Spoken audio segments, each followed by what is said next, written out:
भक्तिवेदांत स्वामी निति नामिने नमस्ते सरस्वती देवी गौरवाणी प्रचारिणे निर्विशेष शून्यवादी पाश्चात्य देश तारिणे नमो विष्णु पदाय कृष्ण पृष्ठाय भूतले श्रीमती जय पताका स्वामी निति नामिने नामचार्य प्रदाय निताय कृपा प्रदायिने गौर कथा नाम दया नगर गाम तारिणे मुखम करोति वाचालम पंगुम लंगायते गिरम यत्कृपातहं वन्दे श्रीगुरुं दीनतारिणं परमानंदं माधवम श्री चैतन्येश्वरम हरि ओम तत्सत् हरे कृष्ण।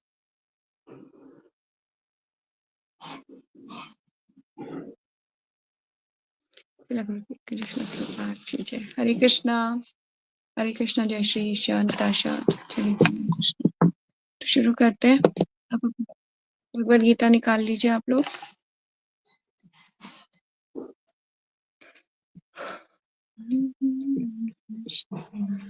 कल कौन कौन जा रहा है बुक डिस्ट्रीब्यूशन में? Raise your hands. जा रहे हो कल आप? Okay good. ईशा आप नहीं जा रहे? नहीं माता जी। क्यों? माता जी मेरा एग्जाम है। अच्छा अच्छा अच्छा चलिए okay. Bhagavad Gita last class नहीं हो पाई थी। चलिए हम कहाँ पे थे? आई थिंक श्लोकास नंबर 41 से कंटिन्यू करना है ना। तो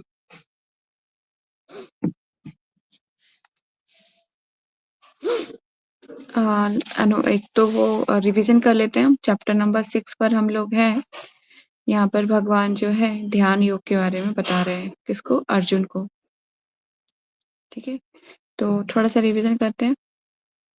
भगवान कृष्ण ने कहा, हे महाबाहु कुंती पुत्र, निस्संदेह चंचल मन को वश में करना अत्यंत कठिन है, किंतु उपयुक्त अभ्यास द्वारा तथा विरक्ति द्वारा ऐसा संभव है। ठीक है, तो भगवान आपने, जैसे हमने भगवद गीता रिसाइटेशन किया था तो आपने ध्यान दिया हो, नहीं पता नहीं मुझे इस बात का, पर आपने ये तो सुना होगा भगवान बार बार मन की बात बहुत ज्यादा करते हैं, है ना। मन को वश में करो, मन को वश में करो। तो इस पे भगवान फोकस कर रहे हैं कि अपने मन को कैसे वश में करना है। अर्जुन ने क्वेश्चन किया था, मन तो बहुत चंचल है भगवान, ये जो है इधर से उधर। जैसे अर्जुन बोला था कि अर्जुन ने कहा, हे मधुसूदन, आपने जिस योग पद्धति का संक्षेप में वर्णन किया है मेरे लिए अव्यवहारिक तथा असहनीय है, क्योंकि मन चंचल तथा अस्थिर है। बहुत चंचल है, देखा कहाँ से कहाँ पहुंच जाता है ना।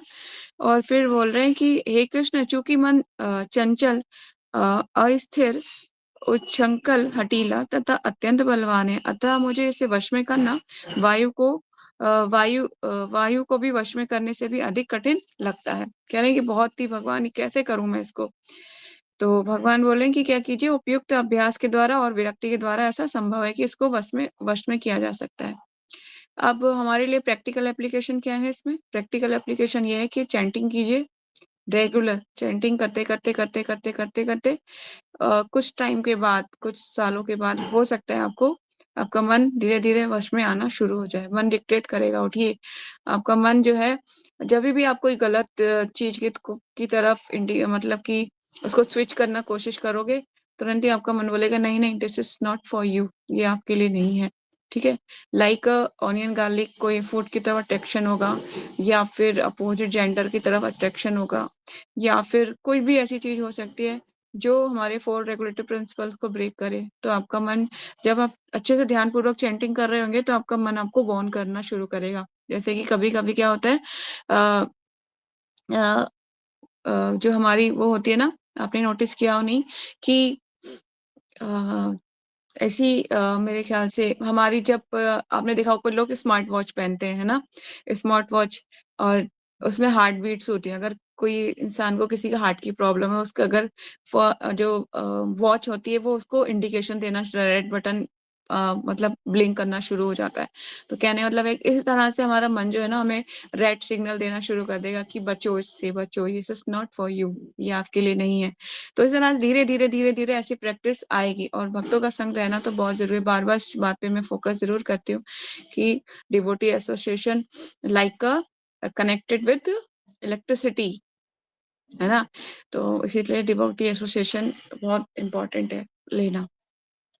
तो आगे चलते हैं। आगे फिर अर्जुन ने बोला था कि हे कृष्ण, उस असफल योगी की क्या गति होती है जो श्रद्धा पूर्वक आत्म साक्षात्कार की विधि ग्रहण करता है, किंतु बाद में भौतिकता के कारण उसे उससे विचलित हो जाता है और योग सिद्धि को प्राप्त नहीं कर पाता।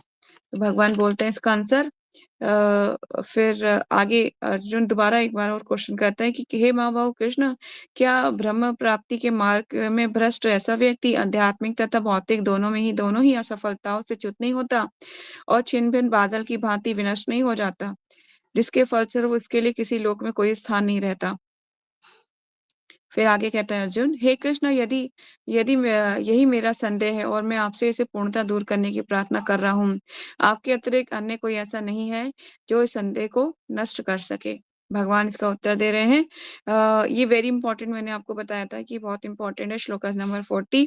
भगवान ने कहा, हे प्रतापुत्र, कल्याणकारों में निरत योगी का ना तो इस लोक में और परलोक में ही विनाश होता है। भगवान 9 चैप्टर में भी द्वारा इसको मतलब दोबारा बोलेंगे। कौन्तेय प्रतिजानीहि न मे भक्ता प्रणश्यति। हे अर्जुन, ये निडर होकर घोषणा कर दो, मेरे भक्त का कभी विनाश नहीं होता। ऐसा क्यों बोला भगवान ने? ऐसा इसलिए बोला क्योंकि लोगों को लगता है कि भगवान तो अपनी जो प्रतिज्ञा तोड़ देते हैं। कहाँ कहाँ तोड़ी भगवान ने अपनी प्रतिज्ञा? भगवान ने बोला था कि मैं शस्त्र नहीं उठाऊंगा, तो फिर विष्णु पितामह को मारने के लिए उन्होंने रथ का पहिया उठा के उनकी तरफ गए थे। भक्त को बचाने के लिए भगवान कुछ भी कर सकते हैं, सारी प्रतिज्ञा तोड़ सकते हैं। तो भगवान ने सोचा कि मेरे को तो लोग बोल सकते हैं कि भगवान प्रतिज्ञा तोड़ देते हैं, पर लेकिन अगर मेरा भक्त का बात पे विश्वास करेंगे कि हाँ भगवान का भक्त ऐसे, तो भगवान इसी तरह से बोलते हैं कि हे अर्जुन, निडर होकर घोषणा कर दो, मेरे भक्त का कभी विनाश नहीं होता। तो ये मतलब भगवान की एक एश्योरेंस है, मतलब हाँ, कि उनके भक्त का कभी विनाश नहीं होगा। भले ही कोई अपनी भक्ति बीच में छोड़ दे तो लेकिन उसको दोबारा ह्यूमन लाइफ जरूर प्राप्त होगी। मनुष्य शरीर आके फिर से वो किसी डिवोटी के घर में जन्म लेगा और फिर अपनी भक्ति को कंटिन्यू करेगा। मतलब अभी रिसेंटली मेरी गॉड सिस्टर्स, उनको एक बेबी हुई है, पर मैं ये जब भी उस बेबी का फोटो मैं देखती हूँ कि मेरे पास आया पर्सनली, और मैं देखती हूँ, मैं सोचती हूँ ये भक्त है पिछले जन्म की, अभी यहाँ पे आई है इस परिवार में। और फर्स्ट पता है उसको, अनपक्षलालन जब संस्कार होता है तो उनके माता पिता लेके जाते हैं किसी महाराज के पास, और जाके महाराज अपने हाथों से उन्हें खिलाते हैं। तो मतलब ये सोचिए कितना वो ब्लेसफुल चाइल्ड है ना। तो और वो जब भी घुटने चलेगा तो मंदिर में चलेगा, और जब वो पहला कोर खाएगा वो भी ऑफर्ड खाएगा, भगवान का भोग लगा। तो ये कोई साधारण सोल हो सकती है कोई? नहीं, वो साधारण सोल नहीं है। वो भगवान, वो उसकी भक्ति को कंटिन्यू करने के लिए दोबारा इस मनुष्य शरीर प्राप्त किया है। तो इसी तरह भगवान इतना अश्योरेंस देते हैं कि आपको मैं नहीं छोड़ूंगा, भले ही आप उन्हें क्यों ना छोड़ दें, पर वो आपको नहीं छोड़ेंगे, आपको लेके आएंगे वापस। अपनी भक्ति कंटिन्यू करो और आ जाओ वापस घर अपने। तो इसी तरह से भगवान बोल रहे हैं। भगवान ने कहा, हे प्रतापुत्र, कल्याणकारों में निरत योगी का ना तो इस लोक में और न परलोक में ही विनाश होता है। हे मित्र, भलाई करने वाला कभी बुराई से पराजित नहीं होता। ठीक है, जो भलाई करता है वो कभी बुराई से पराजित नहीं हो सकता। श्लोकास नंबर 41 आज हम करेंगे। यस, 42 था, 41 था आई थिंक 41 है। चलिए, शिला प्रभुपाद की जय, शिला गुरुदेव की जय। यस। प्राप्यां पुण्यकृतां लोकान् उषित्वा श्रात्वती समः शुचिना श्रीमता गेहे योग भ्रष्टाभिजायते। भगवान आगे इसका ब्रेकअप पढ़ लेते हैं। प्राप्य मतलब प्राप्त करके, पुण्य कृताम पुण्य कर्म करने वालों के, लोकान लोकों में, उषित्वा निवास करके, श्वत्वती अनेक समा वर्ष, शुचिनाम पवित्रात्माओं के, श्रीमताम संपन्न लोगों के गृह घर में, योग भ्रष्ट आत्म साक्षात्कार के पद से च्युत व्यक्ति अभिजायते जन्म लेता है। ध्यान पूर्वक श्रवण कीजिएगा इसका। तो अब हम बहुत आगे बढ़ गए और अब भगवान ना अलग अलग चीजों को ओपन करेंगे जो हमारे लाभ के लिए है, मतलब हमारे को एक लर्निंग है, इसके लिए सीखने के लिए। Bhagavad Gita is a manual of the human life. जो इंसान अगर भगवत गीता मनुष्य शरीर धारण करके भी अपने परलोक को नहीं मतलब सवारता नहीं, उसके बारे में सोचता कि अपने मनुष्य शरीर क्यों धारण किया है, वो इंसान पशु के तुल्य कहा जाता है, वो पशु तुल्य है। ठीक है, तो आगे चलते हैं। असफल योगी पवित्रात्माओं के लोकों में अनेक वर्षों तक भोग करने के बाद या तो सदाचारी पुरुषों के परिवार में या कि धनवान के कुलों में जन्म लेता है। जैसे मैंने बताया था कि अगर वो असफल योगी, मतलब जिसकी जो असफल है योगी, पवित्र आत्माओं के लोकों में जब या तो वो जाएगा ऊपर के लोकों में चला जाएगा, है ना, अनेक वर्षों तक भोग करने के बाद फिर क्या होता है, फिर कहाँ आ जाता है, या तो सदाचारी पुरुषों के परिवार में, जो सदाचारी होते हैं उनके यहाँ, है ना, जो धार्मिक होते हैं उनके परिवारों में, या तो धनवानों के कुल में जन्म लेता है। ठीक है, अब इसे भगवान आगे कंटिन्यू करेंगे। हम प्रपोर्ट में तात्पर्य पढ़ लेते हैं, प्रभुपाद जी क्या कह रहे हैं। असफल योगी की दो श्रेणियां हैं, एक वे जो बहुत थोड़ी उन्नति के बाद ही भ्रष्ट होते हैं, दूसरे वे जो दीर्घकाल तथा योगाभ्यास के बाद भ्रष्ट होते हैं। मतलब इसकी एक तो स्टार्टिंग में ही जिसकी भक्ति जो है छोड़ दी, जिसने मतलब थोड़ा सा किया छोड़ दी, एक बहुत साल बाद भी भक्ति करने के बाद भी उसने भक्ति करने के बाद छोड़ दिया। तो ये दो तरीके के लोगों की बात हो रही है यहाँ पर।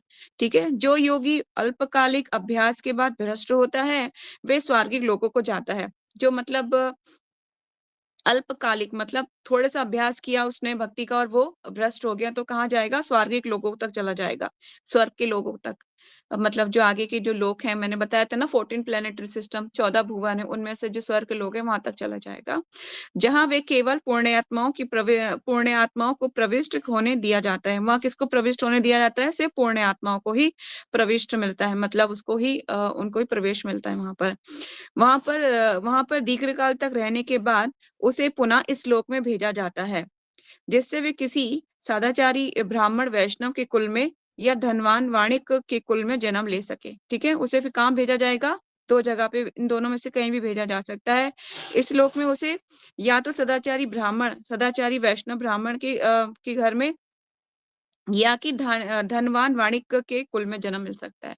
धनवानों के कुल में भी जन्म मिलेगा, क्यों, क्योंकि उसको कोई चीज की अर्निंग के लिए मतलब चप्पल ना घिसनी पड़े। कहने का मतलब ये है कि वो अ, इतना परेशान ना हो धन अर्न करने के लिए, वो धनवान कुलों में जन्म ले ताकि वो भक्ति के कार्यों में ज्यादा लग सके। इसलिए बोला जाता है कि अगर सफिशिएंट है सब कुछ तो कुछ करने की जरूरत नहीं है, भगवान का भजन कीजिए, भगवान जो सफिशिएंट चीजें हैं वो आपको प्रोवाइड करते रहेंगे, है ना। तो क्यों, क्योंकि भगवान ने वो ऐसा एटमोस्फियर बना दिया है उसके लिए, क्योंकि वो अपनी भक्ति को कर सके। आगे आगे चलते हैं, प्रभुपाद जी क्या कहते हैं। योगा अभ्यास का वास्तविक उद्देश्य कृष्ण भावना अमृत की सर्वोच्च सिद्धि प्राप्त करना है। आप ये पैराग्राफ मार्क कर सकते हैं, श्लोकस को वेरी इंपॉर्टेंट मार्क कीजिएगा। आपसे कोई क्वेश्चन कर सकता है, भक्ति करके छोड़ दिया, क्या इसका परिणाम है, क्या क्या मिलेगा फिर, तो आप उसको आंसर कर सकते हो।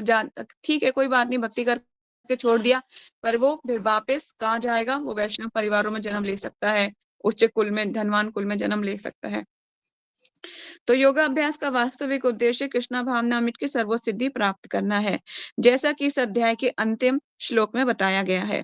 किंतु जो इतने अध्या अ, अध्यवसायी आई थिंक किंतु जो इतने अध्यवसायी नहीं होते और जो भौतिक प्रलोभनों के कारण असफल हो जाते हैं, उन्हें उनकी भौतिक इच्छाओं की पूर्ति करने की अनुमति दी जाती है।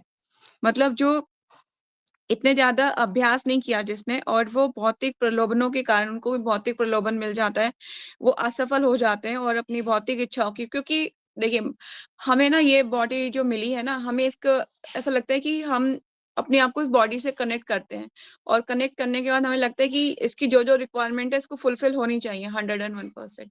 तो हम भौतिक मतलब सेंस ग्रेटिफिकेशन के प्रति बहुत ज्यादा आकर्षित होते हैं। जैसे मैंने बताया था कि गुड़ के ऊपर जब मक्खियां भिनकती है ना, उसको लगता है कैसे भी करके मैं इसको, मक्खियों को क्या लगता है मैं इस पे बैठ जाऊं, उसको मैं खा लूं। तो इसी तरह से हमारी सेंस ग्रेटिफिकेशन की इच्छा मरते दम तक बनी रहती है कि कुछ ना कुछ मिल जाए करने के लिए, कुछ ना किसी चीज की एक पर्टिकुलर चीज पे भी मन अटक सकता है आपका, कहीं ना कहीं आपके मन में कोई चीज ऐसी रह सकती है कि को लगे कि हाँ काश ये हो जाता तो और अच्छा होता, ये हो जाता तो और अच्छा होता। पर वो सेटिस्फेक्शन आपको जब आप आगे आगे बढ़ोगे भक्ति में, तब आपको लगेगा कि हाँ अब काफी हो चुका है, अब अति हो चुकी है, अब मुझे नहीं चाहिए कुछ भी। ये एक पर्टिकुलर टाइम पीरियड बाद आपको महसूस होगा। ठीक है? तो बोल रहे हैं कि भौतिक प्रलोभनों के कारण असफल हो जाते हैं, उन्हें अपनी भौतिक इच्छाओं की पूर्ति करने की अनुमति दी जाती है। तत्पश्चात उन्हें सदाचारी तथा धनवान धनवान परिवारों में संपन्न जीवन बिताने का अवसर प्रदान किया जाता है। मतलब कि अगर किसी ने भौतिक प्रलोभनों के कारण भक्ति छोड़ भी दी है, फिर उसको उच्च उच्च लोकों में भेजा जाएगा। उसके बाद वो वहाँ पर से अपनी जो भी जैसे कि स्वर्ग में जाके क्या है, बहुत ज़्यादा सेंस ग्रेटिफिकेशन है ना, वहाँ पर सुंदरी मतलब बहुत सारी रंभा और ये सारी सो है, अप्सराएँ हैं, बहुत सुंदर-सुंदर बगीचे हैं और दीर्घ काल का जीवन है। वहाँ पे जो आपको जो इच्छा मन में करोगे वो चीज़ प्रकट हो जाएगी, जो चाहोगे वो हो जाएगा। तो इसी तरह से उसकी जो मटीरियल जितने भी भौतिक प्रलोभन है उसके फुलफिल होते रहेंगे। लेकिन द टाइम फॉर जब कुछ टाइम निकल जाएगा, तब उसको वापस कहाँ भेजा जाएगा? इस मतलब श्रीमद् भागवतम तो ये बोलता है कि जब उसके पुण्य क्षीण हो जाते हैं तो वहां से उसको धक्का मार के नीचे फेंका जाता है, धक्का मार के। और वो उसको जब नीचे फेंका जाएगा तो वो कैसे आता है? बारिश की वर्षा के रूप में नीचे आता है। फिर अन्न के रूप में फिर वो परिवर्तित होता है। फिर वो मेल फीमेल के संयोग से फिर वो एक जीवात्मा का जन्म होता है, तो वो इस पृथ्वी पर दोबारा आ जाता है। ठीक है? तो तत्पश्चात उसे सदाचारी तथा धनवान परिवारों में संपन्न जीवन बिताने का अवसर प्रदान किया जाता है। ऐसे परिवारों में जन्म लेने वाले इन सुविधाओं को लाभ उठाते हुए अपने आप को पूर्ण कृष्ण भावना अमृत तक ऊपर ले जाते हैं।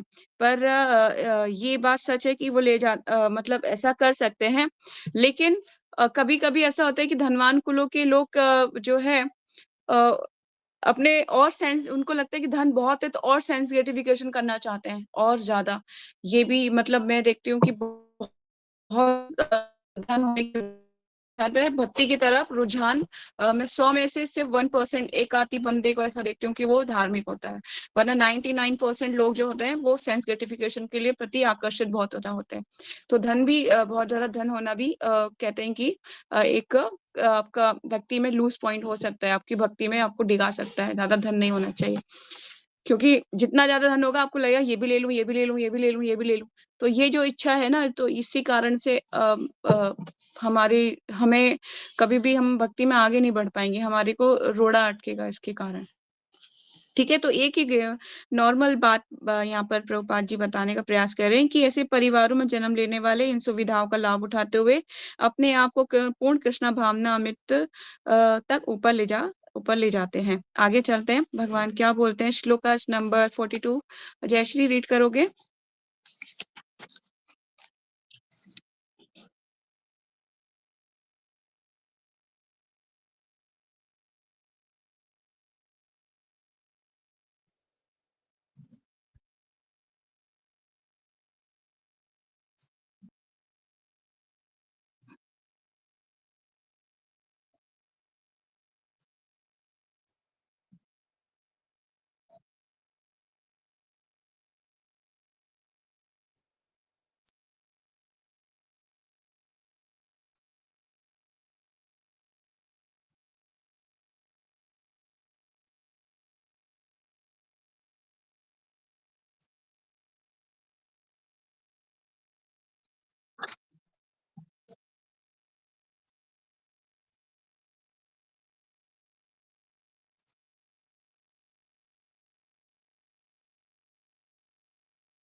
नेक्स्ट भी रीड कर लो, इकट्ठा ही इलैबोरेट हो जाएगा।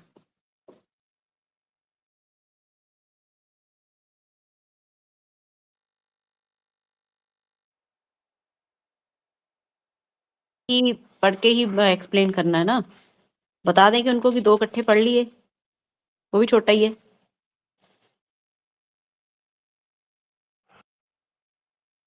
हाँ, तू पढ़ लो, आ गई, आ गई।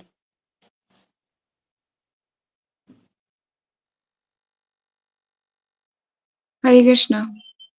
जयश्री, हो गया? आपने पढ़ लिया? मेरा इंटरनेट चला गया था, मुझे कुछ समझ नहीं आया। क्या आप तात्पर्य दोबारा पढ़ सकते हो?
यस।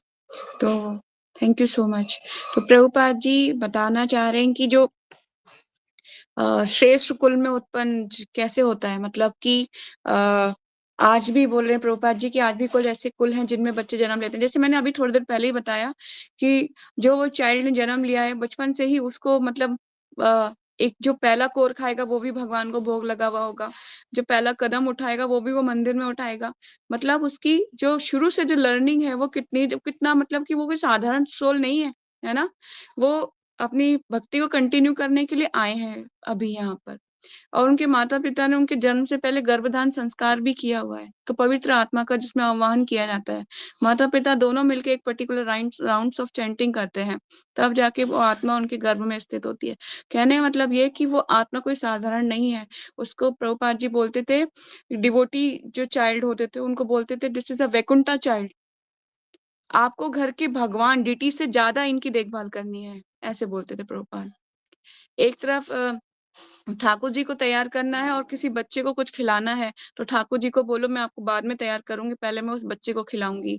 इस तरह से प्रभुपाद ने बोला कि first preference your child, this is a Vaikuntha child, ऐसे बोला है उन्होंने। प्रभुपाद ने इतनी बड़ी इंस्ट्रक्शन दी है।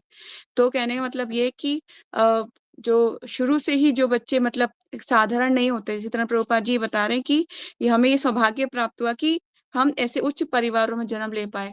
तो आप देखिए बचपन से प्रभुपाद का जो लाइफ हम पढ़ रहे हैं, प्रभुपाद जी के बारे में, उनको बचपन से ही क्या लर्निंग मिली, उनके वो शुरू से ही उनके घरों में तो साधु सन्यासी आया करते थे। उनके फादर जो थे नित्य प्रतिदिन साधुओं को अपने घर आमंत्रित किया करते थे, खिलाते थे और वो वैष्णव खुद थे और उनके घर में सब भगवान के विग्रह थे, उनको भोग लगा के खाया जाता था। कहने का मतलब ये है कि साधारण सोल ऐसे नहीं होती जो जो ऐसे वैष्णव परिवारों में जन्म लेती है। हम जैसे भौतिक तो हो सकते हैं, ये थे ना राक्षस कुल में से राक्षस आ जाए कोई, इस तरह से मैं तो अपने आप को राक्षस ही मानती हूँ। प्रहलाद महाराज को बोलती हूँ, प्रहलाद महाराज प्लीज़ आप असुर कुल के थे, मैं भी असुर हूँ। प्लीज़ आप मुझे भी वो ब मतलब ऐसा ज्ञान प्रदान कीजिए। मैं भी जैसे आप श्री हरि के चरणों में आप समर्पित हुए, इस तरह से मैं भी भगवान के चरणों में समर्पित हूँ, तो आप मेरे को ब्लेस कीजिए। तो कहने का मतलब ये है कि हमारा ऐसा कुछ ऐसा बैकग्राउंड नहीं रहा है। पर लेकिन जो डिवोटीज़ चाइल्ड जो होते हैं वो बचपन से ही मतलब साधारण सोल नहीं होते। तो कभी भी ऐसी कोई चाइल्ड आपको मिले लाइक इसमें एग्ज़ाम्पल मैं दे सकती हूँ और आप लोग ज़रूर सबको ने फ़ील किया होगा ये बात उनसे जब लेक्चर सुने होंगे। अगर अभी भी नहीं सुने जिसने तो आप सुन सकते हैं उनके lecture. His grace Amarendra Prabhu ji, this is a remarkable child थे वो अपने पेरेंट्स के और शुरू से ही बचपन से ही जिसने मतलब पहला कौर भी खाया तो भगवान प्रसाद खाया, तो दिस इज़ अ रिमार्केबल। तो आप देख सकते हैं ना कितने ज़्यादा वो मतलब भागवतम का कंठस्थ एक-एक श्लोक कंठस्थ है और क्या कीर्तन और क्या लेक्चर, एवरीथिंग इज़ रिमार्केबल, मतलब इस वेरी मच, कह सकते हैं, मेरे पास वर्ड नहीं है कि मैं क्या तारीफ करूं उनकी। वो मतलब जो भी उनसे मिलता है और जो भी उनके लेक्चर सुनता है और जो भी जिसने भी फील किया है, मैंने को याद है, तो उन्होंने मेरा इंग्लिश का टर्न मतलब जो फ्लुएंट है इतना अच्छा नहीं है, लेकिन जब भी मैंने उनका फर्स्ट लेक्चर सुना था, द ग्लोरीज ऑफ तुलसी महारानी, और वो मैं अगेन एंड अगेन सुनती थी हरे कृष्णा टेलीविजन पर, फर्स्ट जब मैं स्टार्टिंग किया था मैंने, तो वो मुझे उनका वर्डिंग आज तक याद है कि तुलसी महारानी के वजह उन्होंने लेक्चर दिया था। आप लोग भी सुन सकते हैं, यूट्यूब पे होगा। तो मैं सुनती थी, कौन है ये, मतलब कुछ अलग सी बात है इनमें, जो ये मतलब एक्सप्लेन कर रहे हैं, जिससे ये कुछ साधारण नहीं है, मतलब कुछ एक्स्ट्रा है इनके अंदर। तब मैंने उनके बारे में जब जाना और जब समझा, मैंने ओ दिस इज, ये है मेन रीजन कि वो मतलब by birth is a Vaikuntha child है वो। तो आपने सबने फील किया होगा इस बारे में, है ना। तो अगर जिन्होंने नहीं देखे उनके वीडियोस, तो वो जरूर देखें। इस गैस अमेंद्र प्रभु, हम शेयर भी कर सकते हैं, जयश्री शेयर करना, ठीक है, आज कुछ उनके छोटे से वीडियो स्मॉल वाले।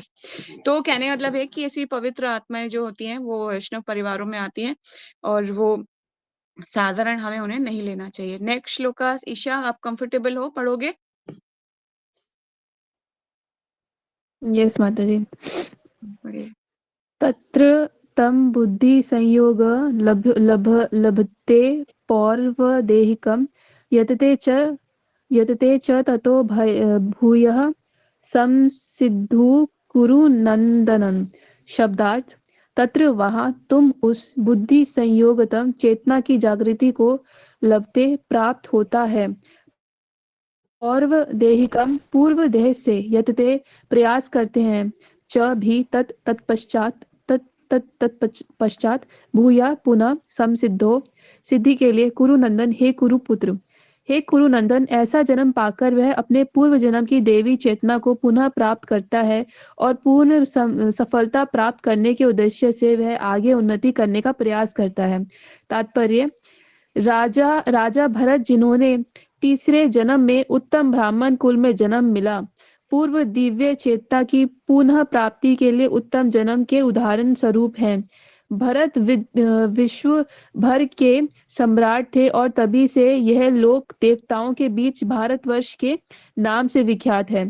पहले यह इलावृत वर्ष के नाम से ज्ञात था। भरत ने अल्प आयु में भी आध्यात्मिक सिद्धि के लिए संन्यास ग्रहण कर लिया था, किंतु वे सफल नहीं हो सके। अगले जन्म में उन्हें उत्तम ब्राह्मण कुल में जन्म लेना पड़ा और वे जड़ भरत कहलाए, क्योंकि वे एकांतवास करते थे तथा किसी से बोलते न थे। बाद में राजा रहुगन ने इन्हें महानतम योगी के रूप में पाया। उनके जीवन से यह पता चलता है कि दिव्य प्रयास अथवा योग अभ्यास कभी व्यर्थ नहीं जाता। भगवत कृपा से योगी को कृष्ण भावना अमृत में पूर्ण सिद्धि प्राप्त करने के बारंबार सुयोग प्राप्त होते रहते हैं। Hare Krishna. Thank you so much. भगवान बोल रहे हैं कि हे कुरुनंदन, ऐसा जन्म पाकर वे अपने पूर्व जन्म की देवी चेतना को पुनः प्राप्त करता है और वे पूर्ण सफलता प्राप्त करने के उद्देश्य से वे आगे उन्नति का प्रयास करता है। तो प्रभुपाद जी तात्पर्य में राजा भरत के बारे में बता रहे हैं। Yes, is very important. इसमें मैं आप लोगों को कुछ इंपॉर्टेंट ये बताना चाहती हूँ कि महाराज जो भरत थे, उन्होंने क्या किया कि ऋषभ देव के पुत्र थे। एक तो वो सबसे बड़े ऋषभ देव के सबसे बड़े पुत्र थे, क्योंकि 100 पुत्र थे ना उनके। तो अब ये जब थे ये ना जंगल में चले गए आध्यात्मिक उन्नति के लिए, जंगल में चले गए और उनको आसक्ति हो गई एक हिरण से आसक्ति हो गई, और हिरण की अपनी साधना, अपनी भक्ति सब कुछ छोड़ दिया। मतलब दिन पे दिन ऐसा हिरण के बच्चे को पाला, और फिर डे बाय डे साधना कमजोर होती चली गई। कमजोर क्यों होती चली गई? इसके पीछे रीजन पता है क्या है? इसके पीछे रीजन ये था कि वो जंगल में एकांतवास कर रहे थे, डिवोटी एसोसिएशन नहीं था। तो हमें कभी भी इस तरह से नहीं सोचना चाहिए कि अब तो मुझे पता है चैंटिंग कैसे करनी है, मुझे पता है कीर्तन कैसे करना है, मुझे पता है भोग कैसे लगना है, सब कुछ मुझे पता है, तो मुझे जरूरत नहीं है, ना तो मुझे डिवोटी चाहिए, ना मुझे मंदिर जाने की जरूरत है, ना मुझे कहीं किसी और के कांटेक्ट की जरूरत है, ना मुझे क्लासेस की जरूरत है। मैं अकेली भक्ति करने के लिए पूर्णतः समर्थ हूँ। जो इंसान ऐसे सोचेगा, धीरे धीरे वो महाराज भरत के जैसे जो है भौतिक चीजों में उलझ जाएगा, और कुछ टाइम के बाद उसका पतन हो जाएगा। तो इसी तरह से महाराज भरत जो वैसे तो वो मतलब उनको पूर्व जन्म की चेतना बनी रही थी। जिस तरह से उन्होंने हिरण के प्रति आकर्षित हो गए थे, फिर उनको क्या हुआ था कि वो नेक्स्ट योनि में हिरण बन गए थे, लेकिन उनको पूर्व जन्म की स्मृति बनी हुई थी। फिर उन्होंने अपना हिरण का शरीर त्यागा, फिर वो जड़ भरत के रूप में जन्म लिया, ब्राह्मण के परिवार में। उनको पूर्व जन्म की चेतना थी कि वो कैसे भरत से हिरण बने और हिरण के बाद फिर वो जड़ भरत आए हैं, उनको पूर्व जन्म की स्मृतियां थी।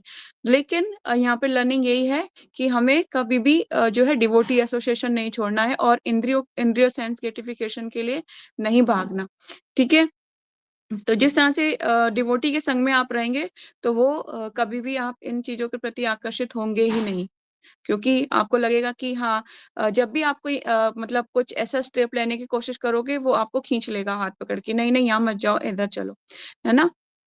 इसी तरह से फिर उनको जड़ भरत जब बने तो महाराज रघुगण से उनकी भेंट होती है, क्योंकि वो पालकी ले जाने के लिए महाराज भरत को लगाया जाता है, और फिर वो टेढ़ा मेढ़ा चल रहे होते हैं तो महाराज रघुगण जो होते हैं उनको अपशब्द बोलते हैं, अंधा है ये, इस तरह से मूर्ख है, इस तरह से बोलते हैं। तो वो कहते हैं अंधा किसको बोल रहे हो, मूर्ख किसको बोल रहे हो, मैं तो आत्मा, मतलब मैं तो जो है आत्मा का, तो आत्मा ना ही मूर्ख होती है ना ही अंधी होती है, उसका तो कोई मतलब वो नहीं होता ना, कोई बॉडी अटैचमेंट, मतलब वो शरीर जो है हमारा, मतलब उसको ऐसा नहीं है कि वो अपने शरीर से बंधा हुआ है, आत्मा तो स्वतंत्र है। तो जब वो उनको आत्म साक्षात्कार की बात बताते हैं, तब जाके महाराज रघुगण को लगता है हाँ this is not a human, एक साधारण मनुष्य नहीं है ये, है ना, ये कुछ, तो उनसे फिर आध्यात्मिक चर्चाएं होती है उनकी, बहुत बड़ा, मतलब भागवतम में बहुत विस्तार में 3-4 चैप्टर्स हैं, ज्यादा ही होंगे, तो उनके बारे में बताया गया है। तो इस तरह से ये हमारा लर्निंग, प्रैक्टिकल लर्निंग यही है कि please be connected in devotee association. जिस तरह भक्ति से ना गिरे, क्योंकि भौतिक संसार है, यहाँ पे प्रलोभन बढ़ते जाएंगे। आज कल जो है 4G फोन चलता था, आज 5G चलता है, थोड़े दिन बाद 10GB पे हम पहुंचेंगे, पर इस तरह से हमारी जो इच्छाएं है वो धीरे धीरे बढ़ती जाएंगी। कहने का मतलब ये है कि डे बाय डे ऐसे प्रलोभन हमें मिलते जाएंगे, पर अगर आप भक्तों के संग रहेंगे तो हो सकता है बचने के चांसेस 90% बच सकते हैं। ठीक है, और उसमें भी अगर सीनियर्स को फॉलो करेंगे, जो सीनियर को इंस्ट्रक्शन देते हैं उसको फॉलो करते रहेंगे, तो आगे बढ़ना बहुत आसान हो जाएगा, वरना बहुत दुर्लभ है। ठीक है, नेक्स्ट श्लोकास करते हैं। अब डिम्पल आप पढ़ोगे नेक्स्ट श्लोकास 44, पूर्व अभ्यास से ना। यस माता जी, हरे कृष्णा माता जी। हरे कृष्ण। पूर्वाभ्यासेन तनेव ह्रियते ह्यावशोऽपि सः जिज्ञासुरपि योगस्य शब्द ब्रह्माति वर्तते। शब्दार्थ: पूर्व पिछला, अभ्यासेन अभ्यास से, तेन उससे, एव ही ह्रियते आकर्षित होता है, ही निश्चय ही, अवशः स्वतः, अपि भी सह वह, जिज्ञासु उत्सुक, अपि भी योगस्य योग के विषय में, शब्द ब्रह्म शस्त्रों के अनुष्ठान, अति वर्तते परे चले जाता है। अपने पूर्व जन्म की देवी चेतना से वह ना चाहते हुए भी स्वतः योग के नियमों की ओर आकर्षित होता है। ऐसा जिज्ञासु योगी शास्त्रों के अनुष्ठानों से परे स्थित होता है। तात्पर्य: उन्नत योगी जन शास्त्रों के अनुष्ठानों के प्रति अधिक आकृष्ट नहीं होते, किंतु योग नियमों के प्रति स्वतः आकृष्ट होते हैं, जिनके द्वारा वे कृष्ण भावना अमृत में आरूढ़ हो सकते हैं। श्रीमद् भागवतम में उन्नत योगियों द्वारा वैदिक अनुष्ठानों के प्रति अवहेलना की व्याख्या इस प्रकार की गई है: अहोबत श्वापचो अतो गरीयान यजिज्व गृहे वर्तते नाम तुभ्यं ते पुस्तपस्ते जुहुवुहु सरसु। माता जी क्या लिखा है? सुरस्त्रयुरायं ब्रह्मानु चुरानम गृह्णाति येते। हे भगवान, जो लोग आपके पवित्र नाम का जप करते हैं वे चांडालों के परिवारों में जन्म लेकर भी आध्यात्मिक जीवन में अत्यधिक प्रगत होते हैं। ऐसे जपकर्ता निसंदेह सभी प्रकार के तप और यज्ञ कर चुके होते हैं, तीर्थ स्थानों में स्नान कर चुके होते हैं और समस्त शास्त्रों का अध्ययन कर चुके होते हैं। इसका सुप्रसिद्ध उदाहरण भगवान चैतन्य ने प्रस्तुत किया है, जिन्होंने ठाकुर हरिदास को अपने परम प्रिय शिष्य के रूप में स्वीकार किया। यद्यपि हरिदास का जन्म एक मुसलमान परिवार में हुआ था, किंतु भगवान चैतन्य ने उन्हें नामाचार्य की पदवी प्रदान की, क्योंकि वे प्रतिदिन नियम पूर्वक 3 लाख भगवान के पवित्र नामों हरे कृष्ण कृष्ण कृष्ण हरे हरे, हरे राम राम राम हरे हरे का जप करते थे। और चूंकि वे निरंतर भगवान के पवित्र नाम का जप करते रहते थे, अतः यह समझा जाता है कि पूर्व नामों में उन्होंने शब्द ब्रह्म नामक वेद वर्णित कर्म कांडों को पूरा किया होगा। अतएव जब तक कोई पवित्र नहीं होता तब तक कृष्ण भावना अमृत के नियमों को ग्रहण नहीं करता, यह भगवान के पवित्र नाम हरे कृष्ण का जप नहीं कर सकता। Thank you so much Dimple. तो यहाँ पे भगवान बता रहे हैं कि अपने पूर्व जन्म की देवी चेतना से वे ना चाहते हुए भी स्वतः ही योग के नियमों के प्रति आकर्षित होता है। ऐसा जिज्ञासु योगी शास्त्रों के अनुष्ठानों से परे स्थित होता है। बहुत इंपॉर्टेंट है ये। इसमें जो श्लोक दिया हुआ श्रीमद् भागवतम का 3 स्कंद के 33वें अध्याय का 7वां श्लोक है। तो इसमें ये बहुत इंपॉर्टेंट है। जब मैं इस पे आई थी तो मैंने इसको मतलब इसके काफी सारे नोट्स बनाए थे। तो ये यहाँ पर जो लाइन लिखी हुई है, हे भगवान, जो लोग आपके पवित्र नाम का जप करते हैं, आप इसको हाईलाइट कर सकते हैं, हाईलाइटर हो तो वेरी इंपॉर्टेंट लिख सकते हैं। हे भगवान, जो लोग आपके पवित्र नाम का जप करते हैं वे चंडालों के परिवारों में जन्म लेकर भी, चाहे वो निज कुल में भी क्यों ना जन्म लिया हो, है ना, वे चंडालों के परिवारों में भी जन्म लेकर भी आध्यात्मिक जीवन में अत्यधिक प्रगत होते हैं। ऐसे जपकर्ता निस्संदेह सभी प्रकार के तप और यज्ञ कर चुके होते हैं। आप सभी वेरी फॉर्चुनेट सोल हैं जिन्होंने पिछले जन्म में कुछ यज्ञ अनुष्ठान तप किए हुए हैं। तब जाके आपके मुंह से क्या निकल रहा है, हरे कृष्णा कृष्णा कृष्णा हरे हरे, हरे राम राम राम हरे हरे, भगवान का पवित्र नाम निकल पा रहा है। इसीलिए all souls are very fortunate, आप सब बहुत भाग्यशाली हैं।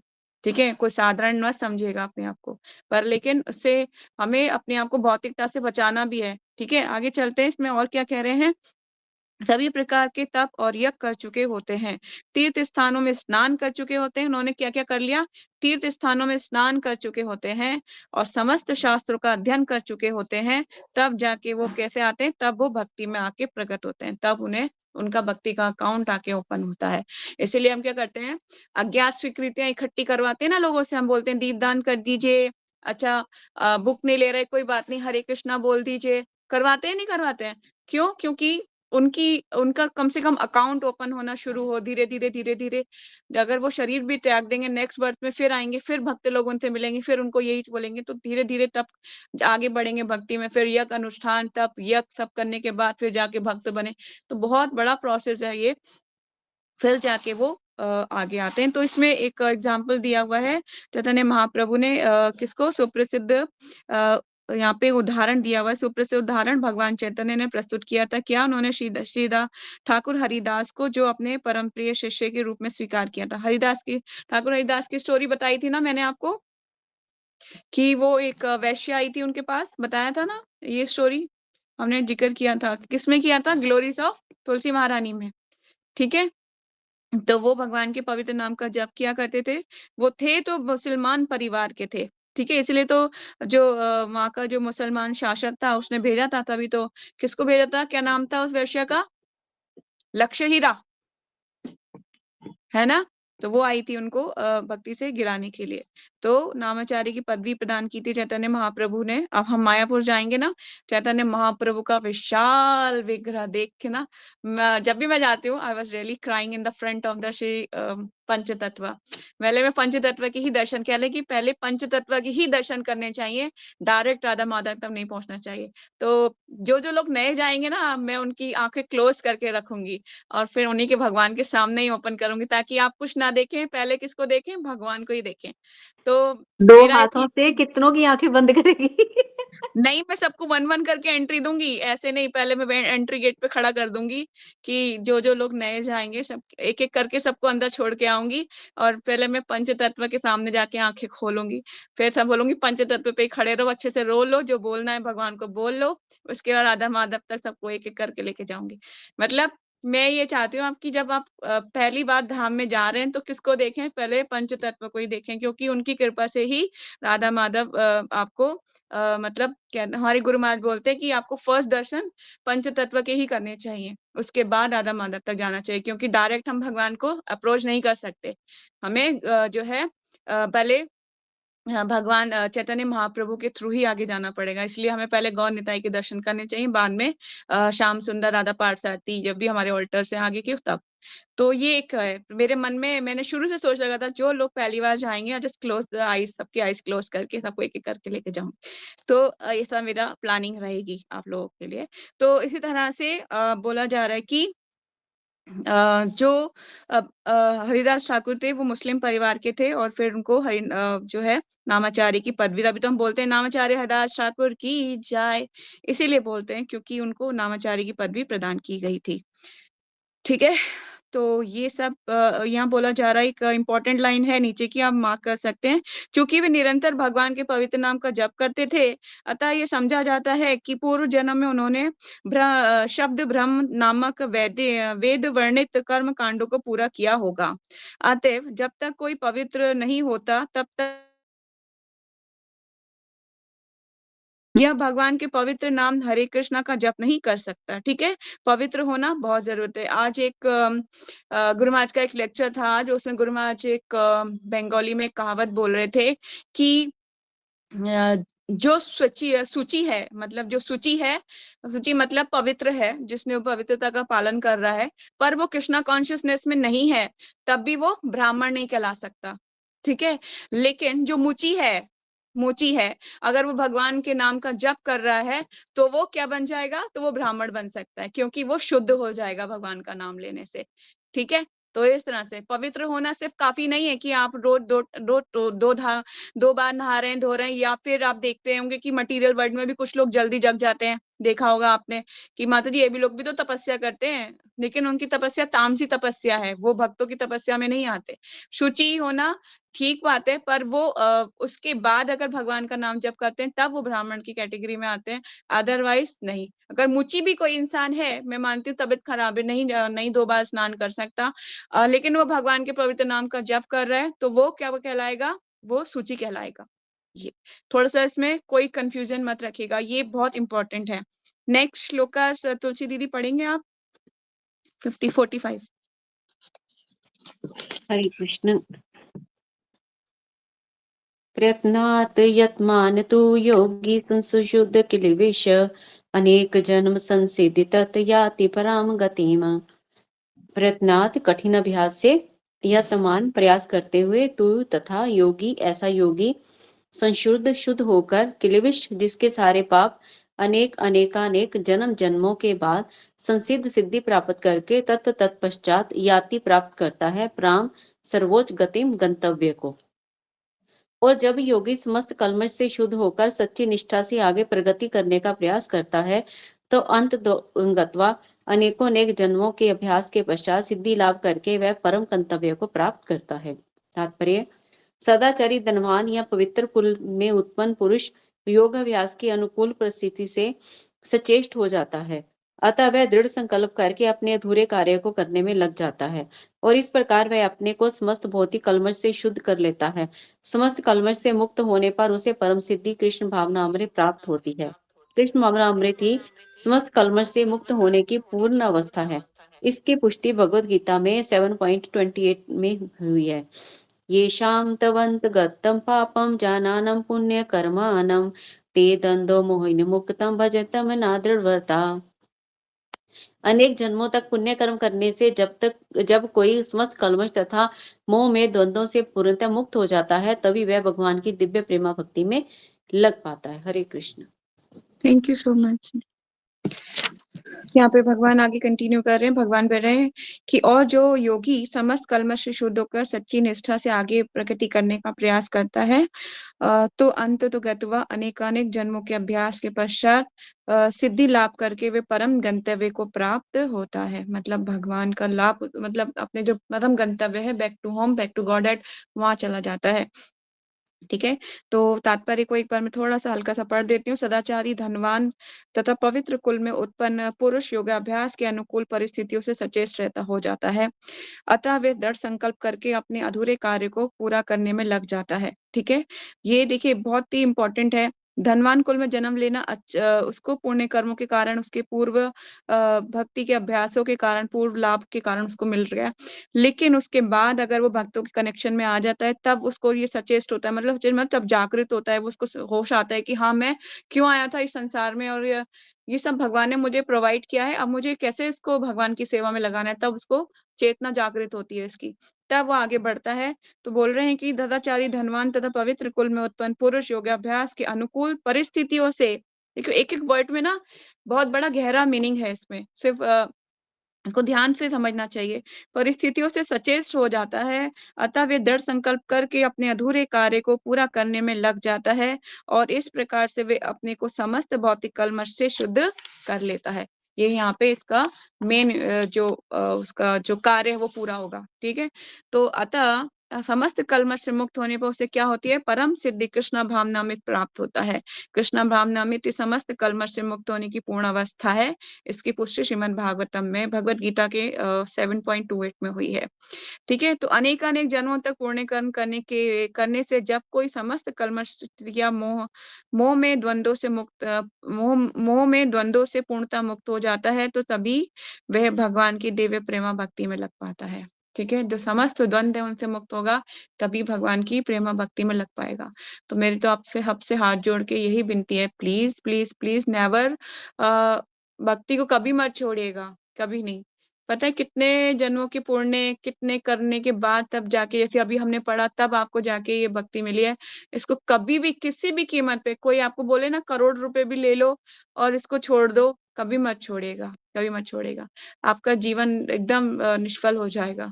ठीक है, तो इसका कोई मूल्य नहीं है, इसको कोई मूल्य नहीं लगा सकता इसका, और ना ही आपको कभी डिगना है, आपको कोई भक्ति से डिगा सके।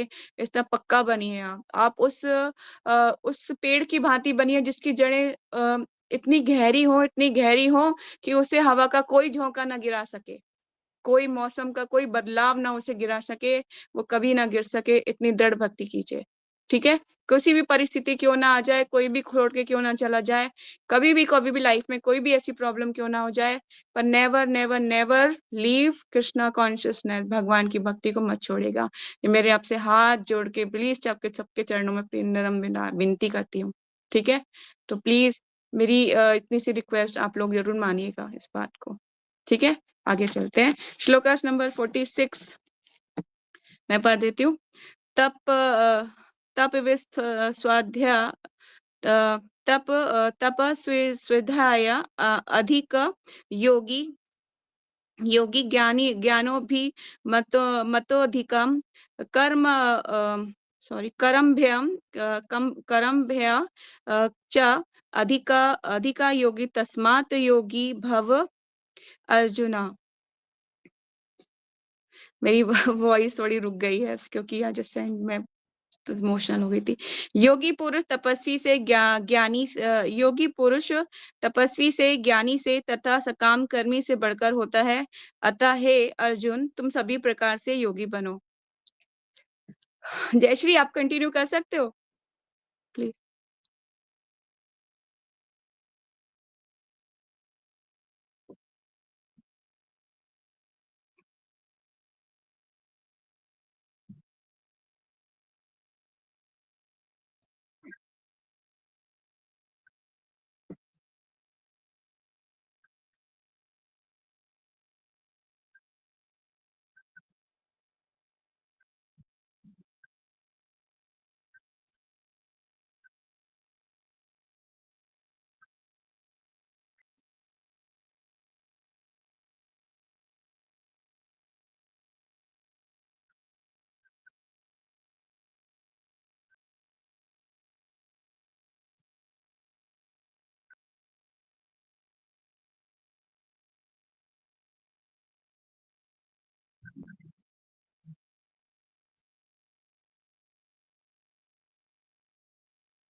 Thank you so much Jayashree.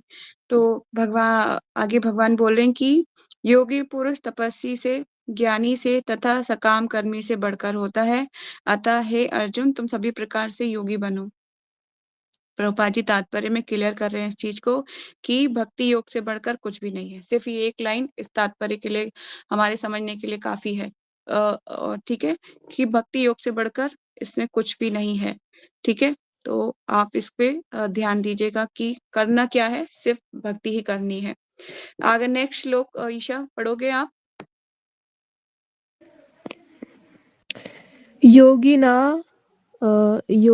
योगिनामपि सर्वेषां मद्गतेनान्तरात्मना श्रद्धावान् भजते यो मां स ये युक्ततमो मतः। शब्दार्थ: योगी नाम योगियों में से अपि भी सर्वेषाम समस्त प्रकार के मत गतेन मेरे परायण, सदैव मेरे विषय में सोचते हुए, अंत आत्मा अपने भीतर श्रद्धावान पूर्ण श्रद्धा सहित भजते दिव्य प्रेमा भक्ति करता है। यह जो माम मेरी परमेश्वर की सह वह मैं मेरे द्वारा युक्ततम परम योगी मतः माना जाता है। और समस्त योगियों में से जो योगी अत्यंत श्रद्धा पूर्वक मेरे परायण है, अपने अंतःकरण में मेरे विषय में सोचता है और मेरी दिव्य प्रेमा भक्ति करता है, और वह योग में मुझसे परम अंतरंग रूप में युक्त रहता है और सबों में सर्वोच्च है। यही मेरा मत है। तात्पर्य: यहाँ पर भजते शब्द महत्वपूर्ण है। भजते भज धातु से बना है, जिसका अर्थ है सेवा करना। अंग्रेजी शब्द विसर्प पूजन, वर्शिप पूजन से यह भाव व्यक्त नहीं होता, क्योंकि इससे पूजा करना, सम्मान दिखाना तथा योग्य का सम्मान करना सूचित होता है। किंतु प्रेम तथा श्रद्धा पूर्वक सेवा तो श्री भगवान के निमित्त है। किसी सामान्य व्यक्ति या देवता की पूजा न करने वाले को अशिष्ट कहा जाता है, किंतु भगवान की सेवा न करने वाले की तो पूरी तरह भत्सना की जाती है। प्रत्येक जीव भगवान का अंश स्वरूप है, और इस तरह प्रत्येक जीव को अपने स्वभाव के अनुसार भगवान की सेवा करनी चाहिए। ऐसा न करने से वह नीचे गिर जाता है। भगवत पुराण में इसकी पुष्टि इस प्रकार हुई है: येषां पुरुषं साक्षादात्म प्रभवमीश्वरं न भजन्त्यव जानन्ति स्वस्थानदभ्रष्टा पंतत्यदः। जो मनुष्य अपने जीवन दाता आद्य भगवान की सेवा नहीं करता और अपने कर्तव्य में शिथिलता बरतता है, वह निश्चित रूप से अपनी स्वाभाविक स्थिति से नीचे गिरता है। भगवत पुराण के इस श्लोक में भजंती शब्द व्यवहारित हुआ है। भजंती शब्द का प्रयोग परमेश्वर के लिए ही प्रयुक्त किया जाता है, जबकि वर्शिप पूजन का प्रयोग देवताओं या अन्य किसी सामान्य जीव के लिए किया जाता है। इस श्लोक में प्रत्येक अवजानंती शब्द भगवत गीता में भी पाया जाता है। अवजानंती मां मूढ़ा, केवल मूर्ख तथा धूर्त भगवान कृष्ण का उपहास करते हैं। ऐसे मूर्ख भगवत भक्ति की प्रवृत्ति ना होने पर भी भगवत गीता का भाष्य कर बैठते हैं। फलतः वे भजंती तथा वर्शिप पूजन शब्द के अंतर को नहीं समझ पाते। भक्ति योग समस्त योगों की परिणति है। अन्य योग तो भक्ति योग में भक्ति तक पहुंचने के साधन मात्र हैं। योग का वास्तविक अर्थ भक्ति योग है। अन्य सारे योग भक्ति योग रूपी गंतव्य की दिशा में अग्रसर होते हैं। कर्म योग से लेकर भक्ति योग तक का लंबा रास्ता आत्म साक्षात्कार तक जाता है। निष्काम कर्मयोग इस रास्ते मार्ग का आरंभ है। जब कर्म योग में ज्ञान तथा वैराग्य की वृत्ति होती है, तो यह अवस्था ज्ञान योग कहलाती है। जब ज्ञान योग में अनेक भौतिक विधियों से परमात्मा के ध्यान में वृद्धि होने लगती है और मन उन पर लगा रहता है, तो इसे अष्टांग योग कहते हैं। इस अष्टांग योग को पार करने पर जब मनुष्य श्री भगवान कृष्ण के निकट पहुंचता है, तो यह भक्ति योग कहलाता है। यथार्थ में भक्ति योग ही चरम लक्ष्य है, किंतु भक्ति योग का सूक्ष्म विश्लेषण करने के लिए अन्य योगों को समझना होता है। अतः योगी प्रगतिशील होता है, वह शाश्वत कल्याण के सही मार्ग पर रहता है। जो किसी एक बिंदु पर दृढ़ रहता है और आगे प्रगति नहीं करता, वह कर्म योगी, ज्ञान योगी, ध्यान योगी, राजयोगी, हठ योगी आदि नामों से पुकारा जाता है। यदि कोई इतना भाग्यशाली होता है कि भक्ति योग को प्राप्त हो सके, तो यह समझना चाहिए कि उसने समस्त योगों को पार कर लिया है। अतः कृष्ण भावना भवित होना योग की सर्वोच्च अवस्था है। ठीक उसी तरह जैसे कि हम यह कहते हैं कि विश्व भर के पर्वतों में हिमालय सबसे ऊंचा है, जिसकी सर्वोच्च चोटी एवरेस्ट है। कोई विरला भाग्यशाली ही वैदिक विधान के अनुसार भक्ति योग के पद को स्वीकार करके कृष्ण भावना भवित हो पाता है। आदर्श योगी श्याम सुंदर कृष्ण पर अपना ध्यान एकाग्र करता है, जो बादल के समान सुंदर रंग वाले हैं, जिनका कमल सदृश मुख सूर्य के समान तेजवान है, जिनका वस्त्र रत्नों से प्रभा पूर्ण है और जिनका शरीर फूलों की माला से सुशोभित है। उनके अंगों को प्रदीप्त करने वाली उनकी ज्योति ब्रह्म ज्योति कहलाती है। वे राम, नरसिंह, वारा तथा श्री भगवान कृष्ण जैसे विभिन्न रूपों में अवतरित होते हैं। वे सामान्य व्यक्ति की भांति माता यशोदा के पुत्र रूप में जन्म ग्रहण करते हैं और कृष्ण, गोविंद तथा वासुदेव के नाम से जाने जाते हैं। वे पूर्ण बालक, पूर्ण पति, पूर्ण सखा और पूर्ण स्वामी हैं और वे समस्त ऐश्वर्यों तथा दिव्य गुणों से ओतप्रोत हैं। जब जो श्री भगवान के इन गुणों से पूर्णतः अभिज्ञ रहता है, वह सर्वोच्च योगी कहलाता है। योग की सर्वोच्च दशा केवल भक्ति योग से ही प्राप्त की जा सकती है, जिसकी पुष्टि वैदिक साहित्य से होती है।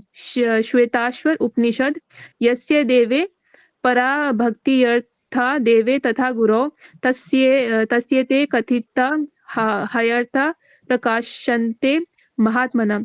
जिन महात्माओं के हृदय में श्री भगवान तथा गुरु में परम श्रद्धा होती है, उनमें वैदिक ज्ञान का संपूर्ण तात्पर्य स्वतः प्रकाशित हो जाता है।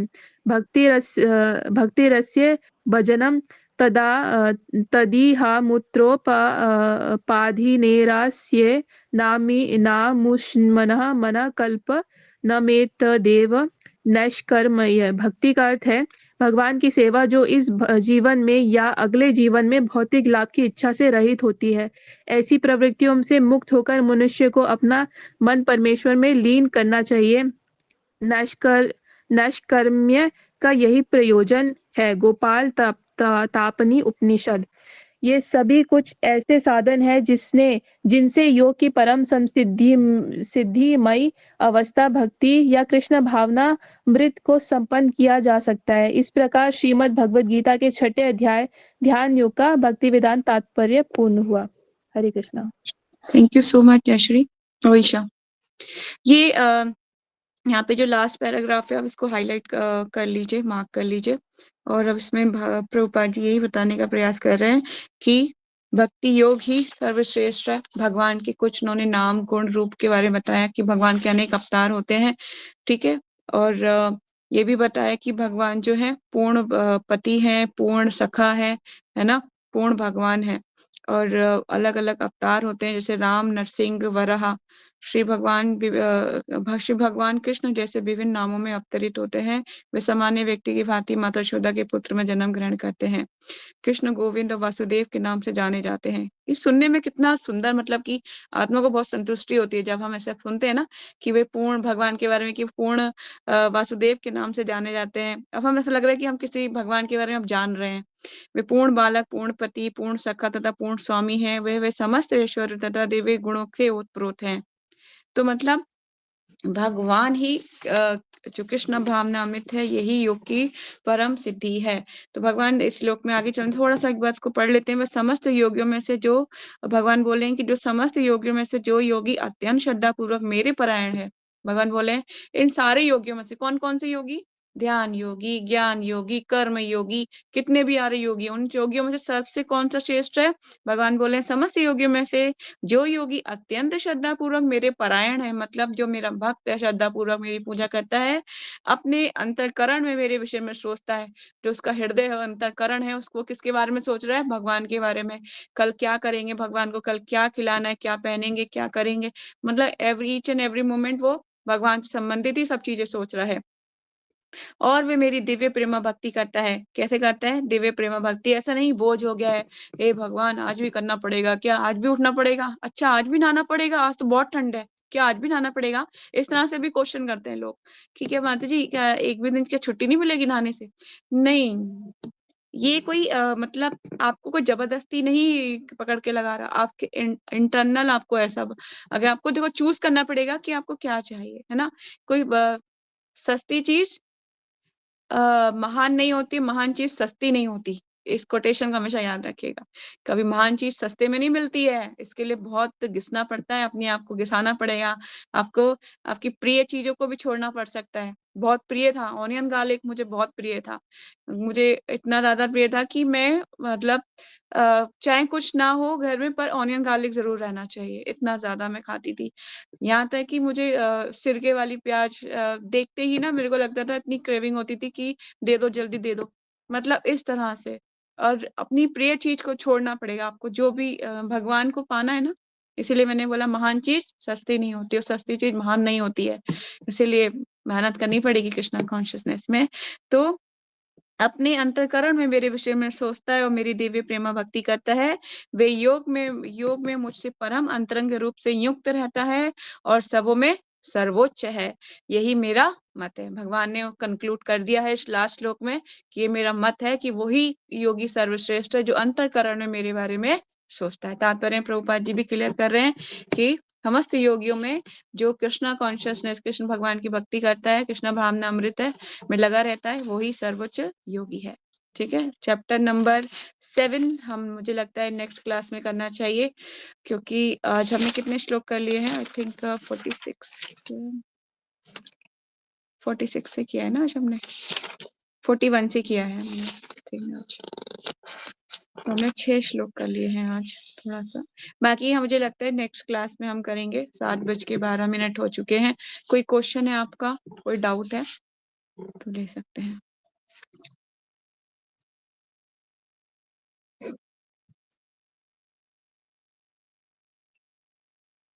हम्म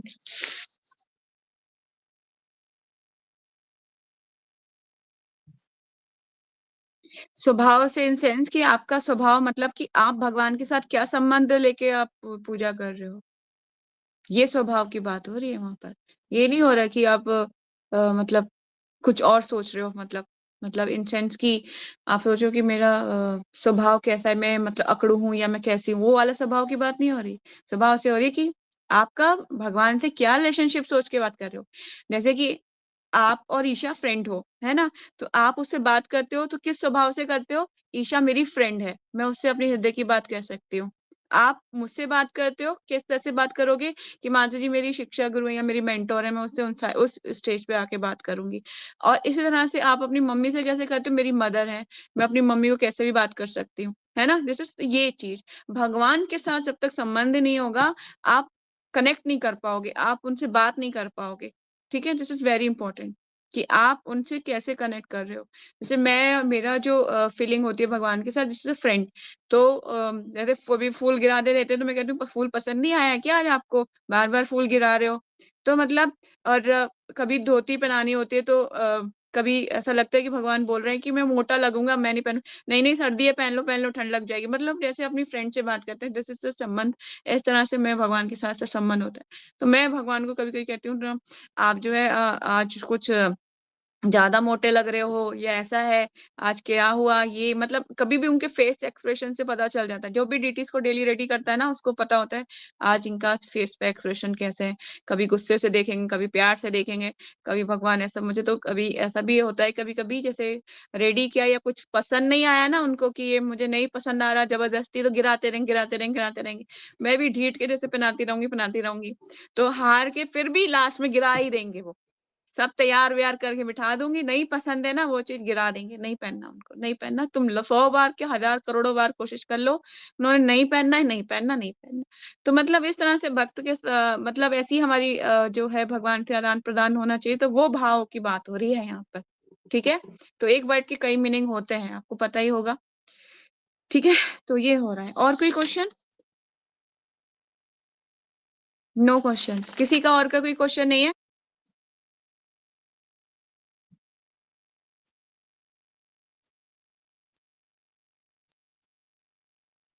हुँ। तो भक्ति वेदांत भक्ति वेदांत तात्पर्य मतलब कि हर चैप्टर के बाद ये होता है कि प्रभुपाद ने जो तात्पर्य लिखा हुआ है तो प्रभुपाद के तात्पर्य यहाँ पर कंप्लीट हुआ, इसका मतलब यह है। हाँ, तो आप जैसे संस्कृत का उठाओगे तो वहां पे लिखता है ऐसा, छठ इंग्लिश में लिखा होता है ना, ऐसा अध्याय ध्यान योगा, ऐसा कुछ लिखा होता है, पूरा मेरे को नहीं याद आ रहा है उसका। लास्ट में हर संस्कृत की भगवत गीता उठा के देखोगे तो उसमें ऐसा लिखा होता है। इस तरह से यहाँ तात्पर्य प्रभुपाद के हैं, तो यहाँ पे लिखा है इस प्रकार श्रीमद् भगवत गीता के छठे अध्याय, मतलब उस अध्याय का नाम ध्यान योग का भक्ति वेदांतार्य, मतलब प्रभुपाद का तात्पर्य पूर्ण हुआ, यहाँ पूर्ण हो चुका है छठे अध्याय। ठीक है, तो 7वां अध्याय हम करेंगे नेक्स्ट में भगवत ज्ञान। यस ईशा। माता जी, मेरा क्वेश्चन है, जैसे इसमें लिखा है ना कि भक्ति का मतलब है जिसमें भौतिक लाभ की इच्छा ना हो और उसमें सेवा करना। तो मेरा ये क्वेश्चन है कि ये स्टेज मतलब कैसे लाए कि वो इच्छा ना रहे, वो इच्छा कैसे खत्म करे भौतिक लाभ की? भौतिक लाभ की इच्छा ना रहे उसका यही रीजन, अगर आप फॉर एग्जांपल जॉब करते हो और आपको ये है कि इच्छा कि मैं अर्न करूं, तो उसको डिक्टेट कर दो भगवान की तरफ। हाँ, मैं अर्न करना चाहती हूँ, किसके लिए? By the pleasure of the Lord, मैं भगवान को प्रसन्न करने के लिए, मैं उनको फ्रेश फ्रूट्स खिलाना चाहती हूँ, मैं उनको फ्रेश फ्लावर ऑफर करना चाहती हूँ, मैं उनको नई ड्रेस ऑफर करना चाहती हूँ, मैं भगवान के लिए डोनेशन करना चाहती हूँ। अगर मैं कुछ अर्न करूंगी तो ये आपकी भौतिक इच्छा कन्वर्ट हो जाएगी किसमें? कृष्णा कॉन्शियसनेस में, आपकी भक्ति में कन्वर्ट हो जाएगी। पर इतना ही करना है, पर ये भी करना आसान नहीं होता है, पर लेकिन अगर आपको उचित मार्गदर्शन मिले, उचित गाइडेंस मिलेगी तो धीरे धीरे आसान होता जाएगा। ठीक है, तो ऐसे आप कर सकते हैं, धीरे धीरे हो जाता है। और कोई क्वेश्चन? नहीं, तो यही वाइंड अप करते हैं। Thank you so much for joining. Hare Krishna. वांछा कल्पतरुभ्यश्च कृपा सिंधु वचा पतितानां पावनेभ्यो वैष्णवेभ्यो नमो नमः। अनंत कोटि वैष्णव भक्तवृंद की जय। नामाचार्य दास ठाकुर की जय। जगत गुरु शील प्रभुपाद शील गुरुदेव की जय। निताई गौर सीतानाथ प्रेमानंदे। हरि हरि हरि बोल। Hare Krishna. Thanks for joining Tulsi दीदी, डिम्पल, ईशा, जयश्री और रोजी दीदी। Thank you so much for joining. Hare Krishna. दंडवत प्रणाम। हरे कृष्ण। हरे कृष्णा माता जी। हरे कृष्णा। हरे कृष्णा।